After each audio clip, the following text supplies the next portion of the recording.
Welcome to Guide Guru. We hope this video helps.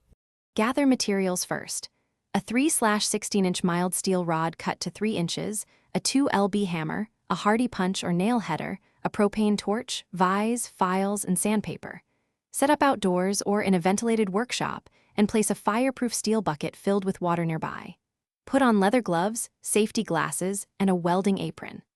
Clamp the rod in a vise, leaving about 1/2 inch exposed for initial shaping. This prevents slipping and keeps hands away from the heated area. Position the clamped rod so the free end is exposed and heat that end with the propane torch until it glows bright orange, roughly 1200 degrees F, depending on torch output.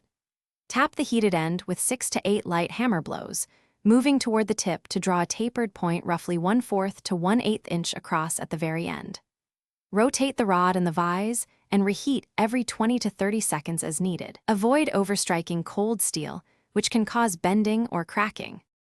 After tapering, form the head by upsetting the opposite end in the vise and striking it with 8 to 12 focused blows until the head is approximately 3/16-inch thick and centered. Normalize the nail by reheating to orange and allowing it to air-cool 3 times to relieve stress.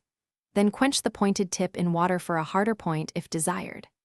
File the shank smooth, sand to 220 grit for finishing, apply light machine oil to prevent rust, and store flat in a dry container for later use. Thanks for watching.